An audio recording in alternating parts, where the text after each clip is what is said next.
This is the Investor Connect podcast program. I'm Hall T. Martin. I'm the host of this show in which we interview angel investors, venture capital, family offices, private equity, and many other investors for early stage and growth companies. I hope you enjoy this episode. Well,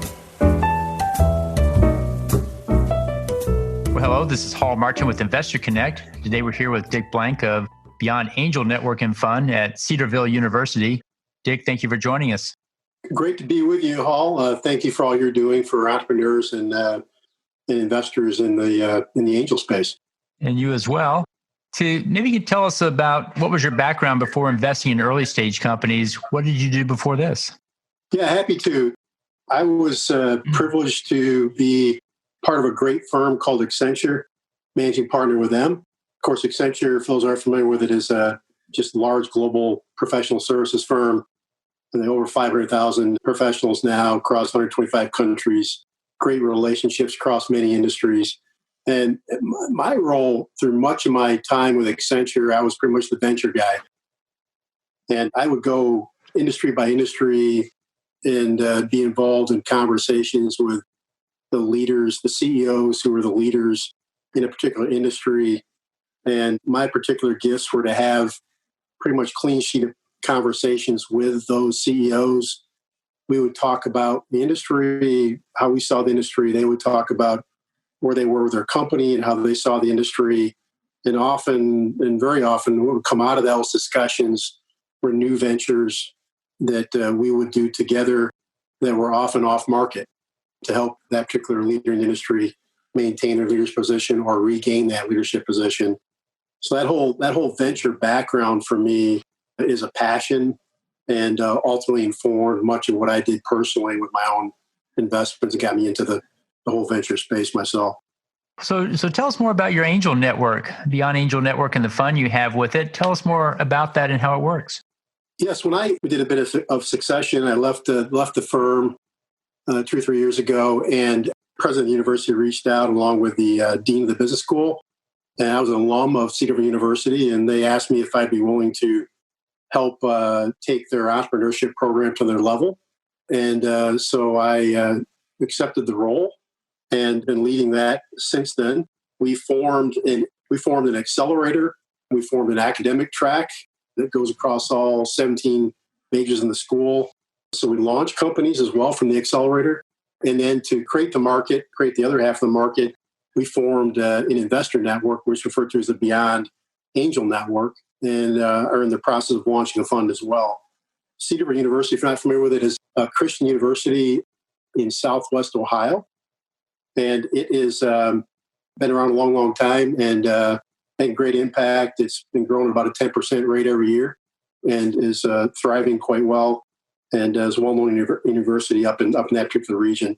So I'm happy to be an alum and a graduate. The university desires to be a Midwest hub for entrepreneurship, particularly faith-driven investment and faith-driven entrepreneurship as part of a larger national ecosystem of faith-driven investors and faith-driven entrepreneurs. We have a group of about 25, headed toward 30 angels with a larger group of about 150 investors who come alongside of us to invest. And we have about 4 events per year. These days they're virtual. And we typically have 4 founders pitching that go through our vetting and due diligence process. So we're a lot of excitement around the university about our Beyond Angel Network and the fund and the accelerator and the academic track. And we've got a relationship with Baylor as part of all that.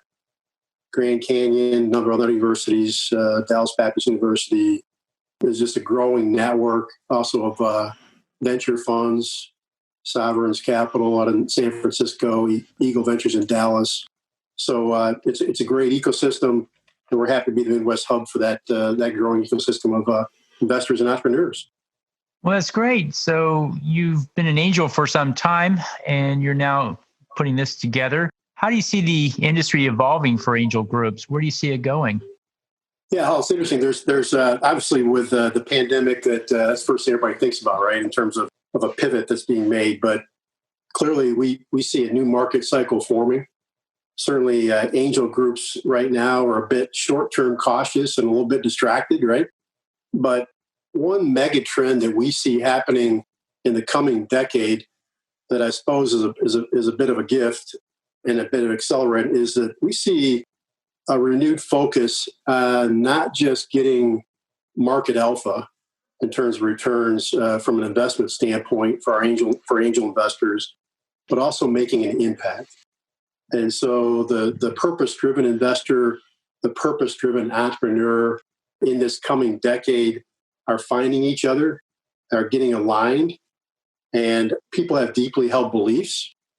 Certainly our university has deeply held beliefs in terms of faith, and that informs people's investment decisions. It informs what they want to invest in, and we just see a mega trend over the coming decade that we feel like we're in the early stages of impact investing that also creates market returns.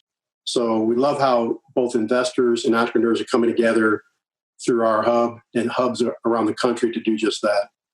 Very good. So as you work with the impact world here, what are the biggest changes you see in that sector coming up? Yeah. Hall, some of the big changes we see as a tailwind for us are certainly in the university setting. We see an uptick in young investors, young entrepreneurs, young consumers who, as I just mentioned, are very purpose-driven.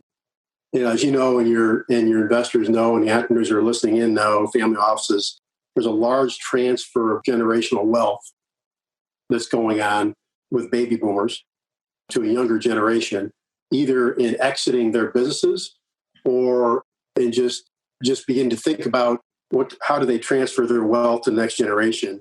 And that's driving a lot of passion from younger entrepreneurs, younger investors, younger consumers.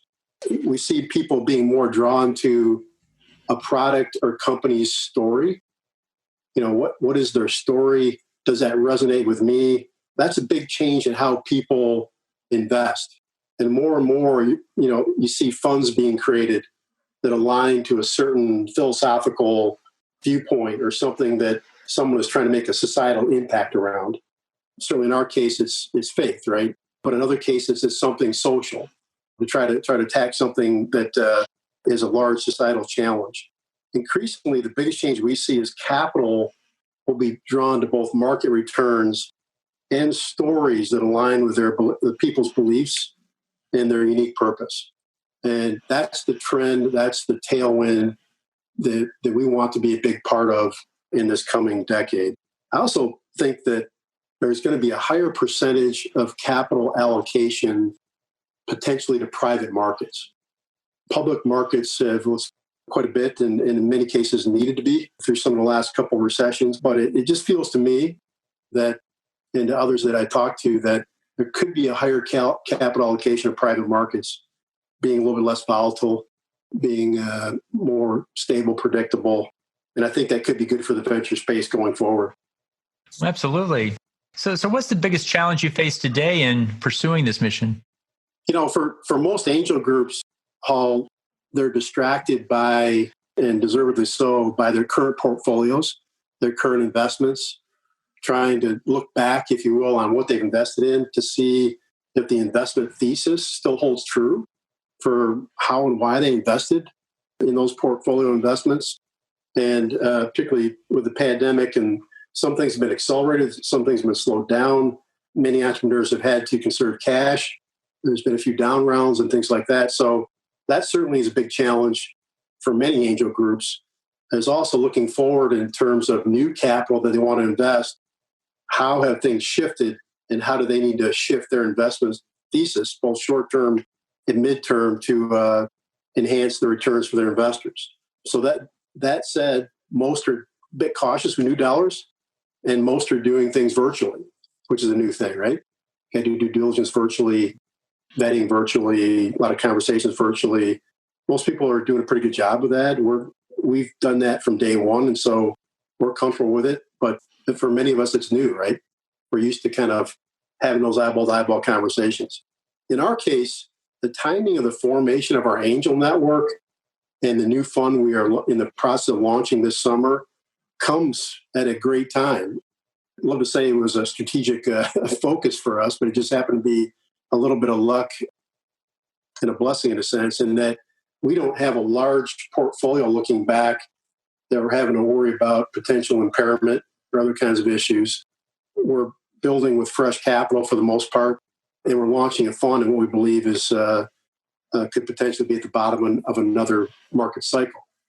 So that challenge is one that we're blessed and fortunate to have a timing advantage as we look forward. But many of our angel groups we work with are having to still look back a little bit at their current portfolio. Certainly, yes. And so what is the investment thesis for your angel group, if you can articulate it in just 25 words or less? Yes. Hall, we believe the market for faith-driven investors funding faith-driven entrepreneurs is going to continue to have a strong tailwind, as I just talked about a few minutes ago with that mega trend. And so our investment thesis is very simply that we're part of a strong national ecosystem of relationships that are like-minded, that we believe will multiply impact as we share deal flow, as we co-invest together, both with the Beyond at Cedarville Angel Network and Fund, partnering with other like-minded funds and angel networks around the country on deal flow and investment. Our investment thesis is companies that are run with strong values, strong character, strong, consistent basis for their culture, have achieved market alpha and beyond. And happy to give you even a couple examples related to that if you'd like. Sure. If you can mention one or two companies that fit that thesis, I'd like to learn more. Yeah. So one of those is Bandwidth. Bandwidth is a communication platform as a service. Two founders, Henry Kasner and David Morgan, both strong, faith-driven founders. They created a culture which we like in order of priority: faith, family, work, and fitness. They IPO'd in early 2018, late 2017 at about $20 a share. Significant multiples to investors at that point. But even since then, in the last 2.5 years on the NASDAQ, they've investors that stayed with them. David continued to run the company as CEO, have achieved another 6.5 times capital multiple beyond the multiples that he achieved at the IPO. So BAM was just a great example of a communications platform and service company with a biblical worldview that had priorities and culture around faith, family, work, and fitness, who've done extraordinarily well. Cloud Factory is another one. Cloud Factory, Mark Sears on a trip to Nepal on the backs of the earthquake. If you remember from the news, the backs of the earthquake in Nepal. His premise: talent is equally distributed around the world, but opportunity is not. And so he took that just simple premise and he said he founded Cloud Factory. And his whole goal is to create 1 million leaders coming out of poverty, basically. He calls cloud workers, with a cultural algorithm that says leadership for those 1 million leaders involves 3 C's: culture, competence, and community impact, in this case, poverty. And so he's got 5,000 cloud workers across Nepal and Kenya. He's also in London. He's also in Raleigh, North Carolina. So he's got 4 offices, eradicating poverty while creating a factory in the cloud for high-quality data at scale for machine learning applications. So great business model, great company. Workforce is populating these algorithms for autonomous vehicles, for drone delivery, for cashless checkout, cancer prevention. It's impact sourcing at its best for scale data in the cloud for machine learning. So we love that model. They continue to be private. They just raised a $65 million venture round. So they're doing very well on their path to public offering. And again, those are 2 great examples of 2 portfolio companies that can be aligned with their deeply held beliefs, make an impact, but at the same time achieve better than market returns for investors. So you're putting a fund together as well. Can you talk about that and how it works? Yes, the fund very simply is, first of all, we're raising soft interest for this summer. It's basically a sidecar fund. It'll be a $5 million fund.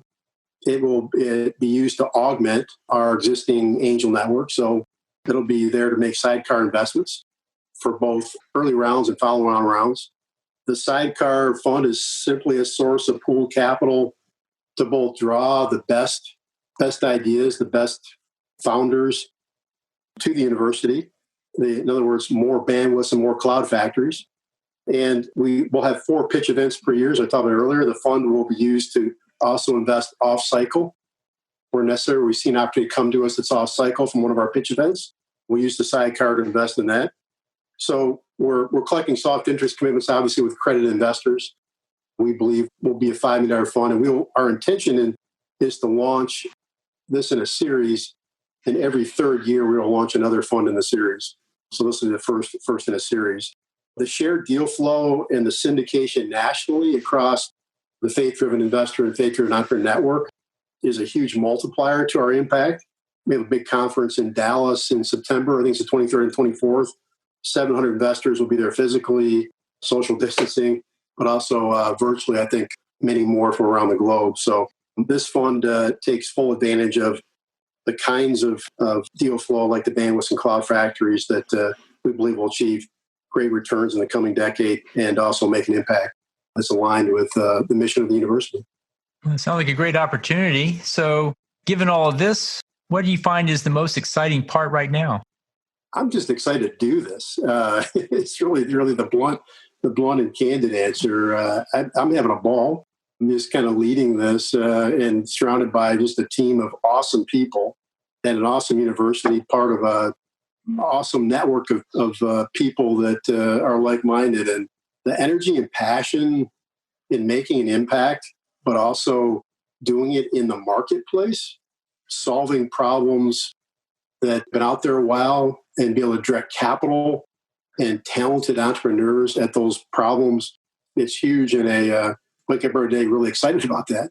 So that's what I'm excited about, and just getting to actually interact with all these entrepreneurs, their passion, their vision, and being able to help them scale, help with our expertise in our group, which is diverse, and help advise them where they need advice, want advice, is a blessing, frankly. So that's what excites me.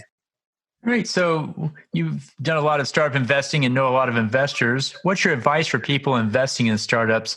What do you tell them to do before they write that first check? I'll be very specific to the group that I've just been talking about on this podcast. To me, if you're a person of faith and you want to find purpose and impact through your investments, there's now a rapidly growing ecosystem of angel networks and funds and accelerators and incubators across the country that we can certainly introduce you to be able to funnel that investment check or that expertise that you have that's unique to you in a way that makes an impact, helps you accomplish some purpose to what you're doing with your day. That's what I would say to the investors out there listening. Great. And then on the other side of that table, what do you tell startups who are raising funding? What do you tell them to do before they go out to launch that business? So by the same token, the thing that I would say to the entrepreneurs that are listening out there, if you're launching a startup and you have deeply held beliefs and obviously a mission and cultural value that's similar to the two companies I just mentioned, aligned with your faith, deeply held beliefs, what I can say to you is there are now aligned capital resources and communities of expertise to help you. And so take advantage of those, because many of you have had to sort of hide in plain sight, I think, with some of those missions and some of those cultural values.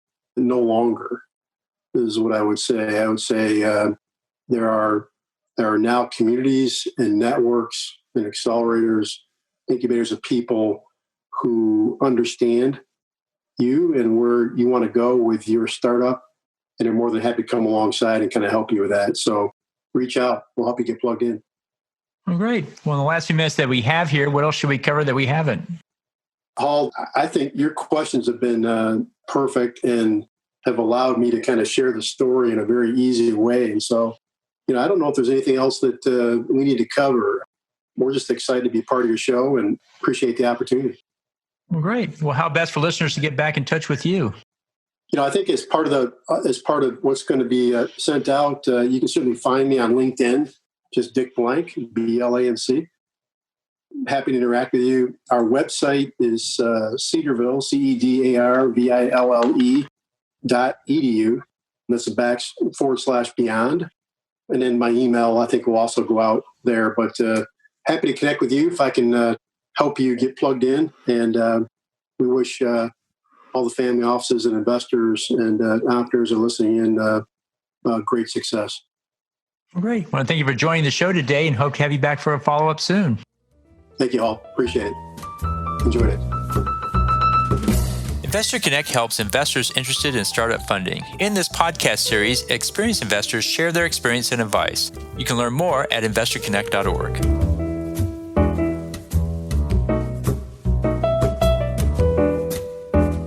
Halti Martin is the director of Investor Connect, which is a 501c3 nonprofit dedicated to the education of investors for early stage funding.